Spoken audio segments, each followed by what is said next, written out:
Hello बच्चों, let's read the question. The question says CCl4 is insoluble in water because H2O is a polar, H2O and CCl4 are polar, CCl4 is non-polar, none of these.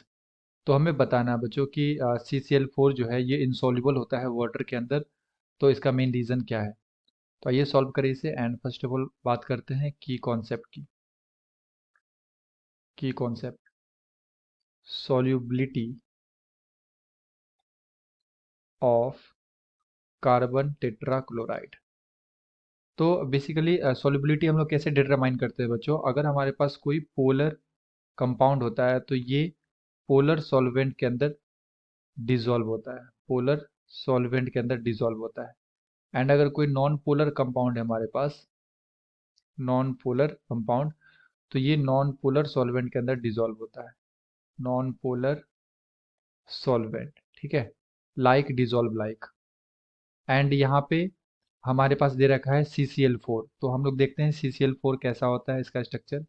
तो यहाँ पे दो हमारे पास bond and एक होता है dash and एक होता है विज, ठीक है। यहाँ पे लगा हुआ बच्चों Cl Cl Cl and Cl। तो यहाँ पे कितने सिग्मा बॉन्ड है, 4 सिग्मा बॉन्ड है। तो इस कार्बन का जो हाइब्रिडाइजेशन आएगा ये क्या आएगा बच्चों, sp3। एंड sp3 के लिए जो ज्योमेट्री आएगा ये क्या आता है, रेगुलर टेट्राहेड्रल ज्योमेट्री आता है इसका, ओके, टेट्राहेड्रल। तो अगर यहाँ पे 4 सिग्मा बॉन्ड रहेगा, 4 कोवेलेंट बॉन्ड है, तो इस टाइप की ज्योमेट्री को क्या बोलते हैं बच्चों, रेगुलर टेट्राहेड्रल ज्योमेट्री। एंड इस ज्योमेट्री के अंदर क्या होता है कि अगर हम लोग यहाँ पे डाइपोल चेक करें तो जो हमारा क्लोरीन है इज हाईली इलेक्ट्रोनेगेटिव, तो इसके ऊपर पार्शली नेगेटिव आएगा एंड इसके ऊपर पार्शली पॉजिटिव आएगा। एंड हम लोग अगर हम लोग पोलैरिटी यहाँ पे चेक करना पड़ता है तो हम लोग डाइपोल मूवमेंट चेक करते हैं, mu. And mu equal to क्या होता है बच्चों, Q into D, charge into distance. तो यहाँ पे जो डायरेक्शन होता है ये क्या होता है, पॉजिटिव टू नेगेटिव, ये डायरेक्शन होता है डायपोल का। एंड ये जो हमारा डायपोल मूवमेंट होता है ये एक वेक्टर क्वांटिटी होता है, वेक्टर क्वांटिटी।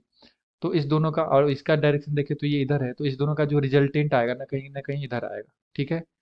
तो ओवरऑल जो हमारे पास रेगुलर टेट्राहेड्रल ज्योमेट्री होता है इसका जो नेट डायपोल मोमेंट होता है म्यू नेट, ये क्या आता है बच्चों, जीरो आता है, ठीक है, ड्यू टू इट्स स्ट्रक्चर। तो नेट डाइपोल मोमेंट क्या आता है, जीरो, और जिसका जीरो आ जाए इसको हम लोग क्या बोलते हैं, नॉन पोलर। नॉन पोलर यानी कि जो हमारा CCl4 है ये नॉन पोलर नेचर का है। एंड वाटर कैसा होता है, वाटर होता है पोलर नेचर का, ठीक है। जिसके ऊपर चार्ज डेवलप हो जाए, ओवरऑल चार्ज नेट कोई ना कोई चार्ज आ जाए, तो उसे हम लोग क्या बोलते हैं, पोलर। एंड जिसके ऊपर जो म्यू डाइपोल मोमेंट है वो क्या आ जाए, जीरो आ जाए, उसे क्या बोलते हैं, नॉन पोलर। और इस केस में क्या हो जाएगा, mu net is not equal to zero, ठीक है।